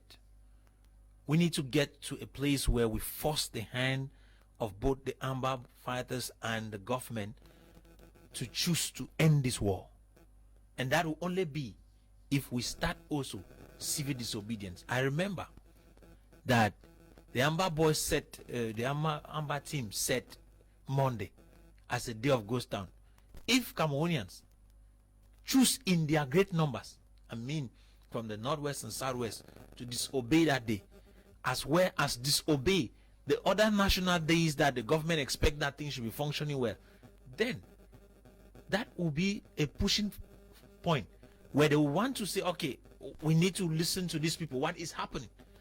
This should not be something that should be politicized. This should not be something that anybody should direct. It should be something that should be simultaneous with the people. Somebody said something there that they should keep the church out of the situation that is happening. I want to remind him that the church is supposed to rather be the highest authority in the land. Why? Because the church is the spiritual breath of a nation. And once the church is neglected, that is how things get bad. So if we are in a situation in which we are today, I remember some years a minister came up and said he wanted to close churches. Those are some of the acts that result to this denigration, this level of debt. So to me, Mr. Leo, if we have to sit and wait that something should happen, nothing will happen. Okay. The government will do nothing. The ambas will do nothing. Okay. Thank you so much for this topic. I am Unity from Bamenda. I think the church has a big responsibility here, Mr. Leo. Christians will give an account in their responsibility in this nation. Good evening, Mr. Leo. Elvis from Lime. Please, I think the church has a very big role to play in this matter. Thanks. Fiti writing from Limbe too. Mr. Leo, government has denied here anything. What do we do from the ground? Do next. Galaju, what is next after the National Day of Mourning? After the National Day of Mourning, a mourning that which was considered to be a public holiday on a public holiday, which I consider an insult still to the people who lost their children, but I would not appreciate the government for the effort, even though they did it wrongly to me. I think the women should continue pushing, and the places where people can be much gathered and brought together are the churches. So if someone says that the churches should not be involved, I think that the person is getting everything wrong. If the church, because the churches are the assemblies where people gather the most. If they get through the churches, I think the information of the peaceful protest can go so fast, and those are the people who can also carry out a peaceful protest without crossing boundaries. So I think women should come out in their numbers. Let's join them and let's push. Because the government in Yaoundé, they saw what happened in Kumba. They've done nothing and they will do nothing. Okay, Mr. Liu, I hear the analysis from Pandis, and I am not sure they even understand the kind of conflict we are into. Just like you ask Prof why he directs his call to Yaoundé and not separatists, I say too that none of those women we saw protesting went to the camp of separatists to demand an end to the violence. Everyone is afraid of them. Are they saying that they have not known violence from separatists? Those calling on the women to protest and keep pressure on the government should also ask those women to go to separatist camps and ask for an end to the violence. Did the government end the violence in Camer? Let's be honest and call on separatists and their sponsors to stop the war. This is Stephen Mwambo, okay, who is writing from Boya. Good evening to you, Stephen. Good evening, Mr. Liu. The church cannot say anything contrary to the government view concerning the crisis going on in the northwest and southwest. How many times churches in Cameroon have tried, but no good results coming from them. Hello, Mr. Liu. Nice program. Keep it up. I'm Vilma, writing from Turkey. Hey, Vilma, how are you? Good evening. Glad to read from you. Yes, what next? Mr. Liu, I think that we are living in very dangerous times. Okay. And as the world begins to mourn and groan, as the people of the southwest and northwest are mourning and groaning, I think that it is a time where the sons and daughters of God should rise. The Bible says that the world awaits the manifestation of the sons and daughters of God. If the church can fight battles which angels are incapable of winning, in Revelation 12 from 2 to 7, I think that the church has the capability to bring this war to an end. I'm not talking of that kind of church, how will I put it, campaign of Cardinal Tumi, who came out for a campaign to resolve this problem. I'm talking of those men who spit out fire in their denomination. We see them on TV, who spit fire and call power to come down. This is a right moment. I saw in the Bible where they say Ananias and Sapphira died because they lied to the Holy Spirit. So if these men have come out killing your children and decide to mortgage the destiny and the future of those two regions into the hands of enemies, and the church decides to sit back, I think that this is really a time where we will forcefully call out on those leaders and the Christians to understand that they have a responsibility, because Whether you don't do politics, politics will do you. I said before in this crisis, Mr. Leo, if you don't assume a position, the war itself will assume a position for you. So before you should wait for evil to enter your house, you should come out and fight that evil to go back to hell. So don't disassociate yourself and feel that you are not part of this or the church is not part of it. We saw that when the government makes a decision, it affects the church. In Nigeria, Adeboye told Buhari with specific instruction at a given time to do certain things. If he doesn't do, he will face the consequences. When a nation loses its vision, that is a time where the church needs to come out and begin to redirect the nation to where it's supposed to go to. So we need that church. That's one who claim they have power, who have the Holy Spirit. We need now them to come out and begin to manifest this authority so that peace can forcefully come back. He said they take it by violence. Let them come out and use that violence and cause peace to return. Mr. Leo, that is my position. Okay, that is your position. And just to let most of you watching us to state that my media prime is very objective. We are not going to play into your gallery. Many of you want us to take the activist position, and we will not do that. We'll just continue to do our job. We are not there to take sides. We are just doing our professional job. The tendency is for many to conclude that we have been paid to favor a side. We are not favoring any side. And even if I were to see money somewhere, I'll gladly take it there because I also need money. I want to thank you for coming, Professor. Thank you, Leo, for this wonderful program, and thank you for the opportunity you granted me. And I would say I'm always available when the call comes. I greet all my family members out there watching at me, my wife and others who are presently sitting by the screen, and to you, my father, who is an objective man since the beginning of this crisis. And I also want to say that stay connected to BT Media. Okay, we want to also thank you for coming. It's always a pleasure, Mr. Kum. And I would like the viewers to know that we said here today that these women are on the street, they are not pointing anything out whatsoever, because I've heard people say they should go to amber camps. That is not the problem. The issue is that they manifest their grievances. All they want is the war to end. And for the war to end, it means that the amber too must lay down their weapons. So I think nobody should say that women should go to the attacking one fighter. No, they're attacking the both sides. They should end the war so that these killings can stop. Thank you, Mr. Leo, and thanks to the televiewers. Okay, we only want to say thank you to you, Andrin, for coming. Thank you, Mr. Leo. The women have always played a very vital role, even in history and even in the Bible history. It was a woman who gave birth to Jesus. It was a woman who carried the message of his resurrection to the apostles. It was a woman who anointed him before his death. It was the wife of Isaac that lied to her husband that Jacob was the firstborn. So women have played very dynamic role in the future, in our history. But the death of these children, as the Bible says, suffer not the little children to come to me. These children are the future of what we represent today, and we must defend their rights at all costs. Okay. Thank you, Mr. Leo. Okay, I'll end with one message. The messages are so many, but let me end with this one. He reads, good evening, Mr. Leo. Please do read these differences to the so-called leaders. This crisis is having long-term because we have bosses, not leaders. These are the differences. Leaders put people first, bosses put results first. Leaders say we, bosses say I. Leaders invest in people, bosses use people.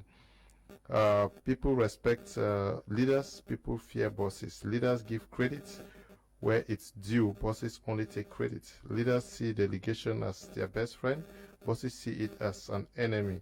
Leaders work hard, bosses let others do the work. Leaders think long term, bosses think short term. Leaders are like colleagues, bosses are just bosses. Mr. Kazam is writing from Bomenda. I end with you, Mr. Kazam, just to let our televiewers that tomorrow we are going to be we are going to talk about what men of God can do as far as finding a lasting solution to this crisis is concerned. We want to thank the production team and you all who watch the program from across the nation and the globe.